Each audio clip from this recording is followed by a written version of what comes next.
Hello everybody, this is the Collector, and I'm going to show you how to prime your miniatures without an airbrush. A lot of people talk about using an airbrush to prime, and not everyone can afford the airbrush or the primer, air compressor. And this is a common issue in miniature painting, but it doesn't have to be the end-all, be-all problem that can't be solved. There's people that'll show you how to take a little dry brush like this and say, hey, just prime it with that. I've done that too, but there's an even easier solution, an even quicker solution, to just get the primer on your models and set them aside to dry. And you can go from model to model to model, and I'm going to demonstrate that right now. So it's not really much else to say, so I'm just going to do it. Here's the primer I'm going to be using. This is the Vallejo model black primer that you can get at any Hobby Lobby store. Let's pour a little bit there. This is a SMB Mad Cat 2E 3D print. Check out that creator and his stuff. It's really good. This is the golden Taklon 3/4 inch Master Touch oval mop that you can get at Hobby Lobby stores or any other arts and crafts stores. Yeah, you just take it. Oh yeah, by the way, make sure your model is cleaned. It's a good habit to take some dish soap and some water, and use like an old brush or something, like an old toothbrush. You probably don't want to use an old toothbrush, it's kind of nasty. Just use like a spare one that you don't need. Give it a nice scrub under some water to get any mold release oil that mixes up with the plastic. If you 3D print, make sure you clean and cure the model. Alright, well, that's pretty much it. you might you might run into an issue where you might miss some spots because the brush is such a fat bristle brush. But I mean, if you look, maybe I missed the feet. Look at that, it's really quick. And the thing about these golden Taklon brushes is they're of the same or similar consistency and texture, and I guess softness and hardness are just very similar to your basic miniature painting brush anyway. So yeah, that's it. You just set that to the side. Here's another model I did earlier, and here's another Mad Cat Mark II. This is from a different guy. You see how the big fat brush didn't get those little points right there? See, what you can do is, if you notice that, just dip your fat Taklon in there. You can just kind of poke it, push it in there. And these brushes, they're not cheap, but they're also not that expensive. You can get one of these for like $5 or $6. And there you go. You just set that back to the side to dry. And then let's go ahead and do a something else here. Let's do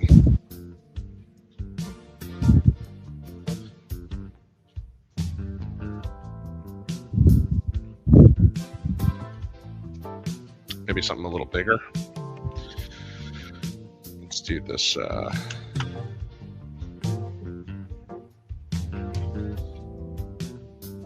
Psycho Warrior. It's kind of a big boy Psycho Warrior from the Flash Kit stuff. Put a little more primer in your palette. Take your big fat brush. right now. I'm not going to be able to do the whole thing in one go because I'm holding his leg and I didn't really prepare. But, you know, just now you're thinking, man, that is really sloppy. You know, it's a really sloppy job there. Isn't that going to leave marks or screw up my prime? Like, is it not going to be primed properly? And the answer is no. That's a silly thing to say. You're not screwing anything up. See, because primer, when it dries, it kind of like hugs the plastic or whatever material that you're priming. So as it dries, it kind of like shrink wraps itself onto the material. And so you might miss a spot, sure, but you know, you don't have to be neat when you're priming, because all of this is going to get covered up by your paint. Now, the other issue, of course, is well, hey, but collector, what if there's like gunked up primer that you're just kind of plopping on there? Well, again, the shrink wrap nature of primer, it helps with that.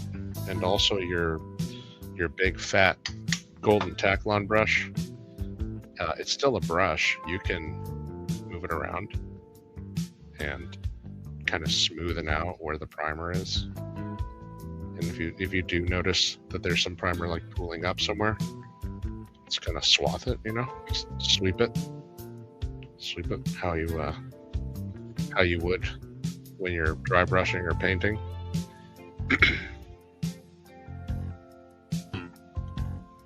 And again, you won't need an airbrush. You're just kind of hand priming everything here. And the reason why I'm using this, again, this big brush, is so that you're not it's not taking you forever with like a small model brush. You know, you don't want to use something like a size 1 or something to brush on primer or anything. That'd be really silly, right?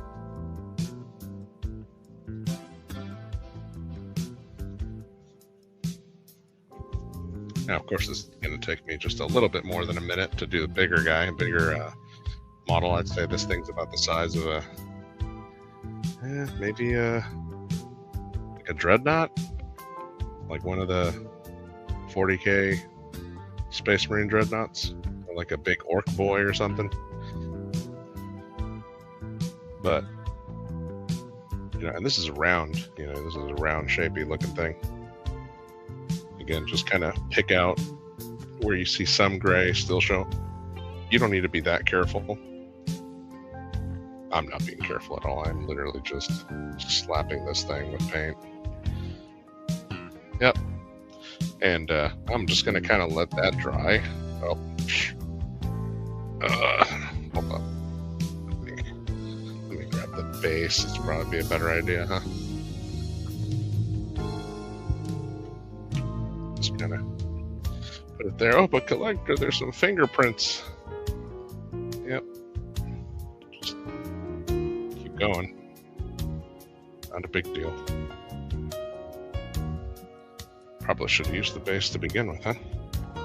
Look at that. Now we get the other foot.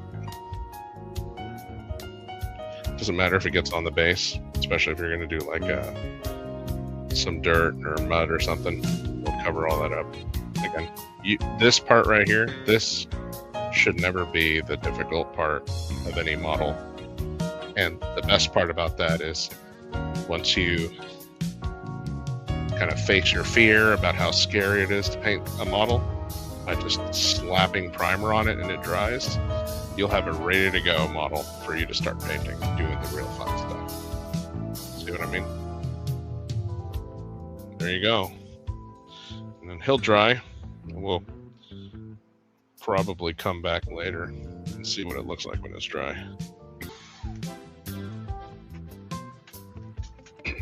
All right. Here's the Mad Cat Mark II. Let's see if I can maybe bring the light a little closer.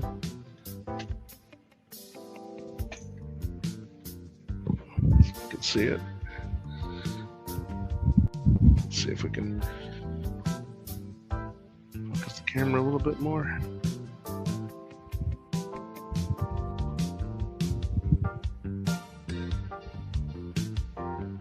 There you go, see that? And you see how there's some spots right there. And the thing is even if you don't get a little primer in those other spots, once you start painting, it ain't gonna matter anyway if you get your base coat in there. Now you can be a perfectionist and go in there, but the majority of the model is going to be covered by primer, and you didn't need an airbrush to do that. And then from there, of course, you can zenithal dry brush, and as you can see with the sort of the glare of the light, even though the primer was sort of sloppily put on, you'll still have your definition from your primer. And you can always, again, come back, do a little more. But that's the quick and easy way to prime using one of these bad boys right here. You can also use just like a standard, like a size 2 or 3 brush. Like it's going to work fine. But the problem that I find out with smaller brushes is when you try to prime with those brushes, sometimes because of the hard point, you're going to get more streaks. But with something like this, something that's a soft, fat, like a soft bristle fat brush like this, like a large dry brush almost, this is going to cover way more area a lot quicker than a smaller brush, of course. So yeah, there you go. Quick little video. Just wanted to help you guys out in case you were having trouble getting started with priming your stuff, your miniatures. And yeah, that's it. Thanks for watching, and have a good rest of your night.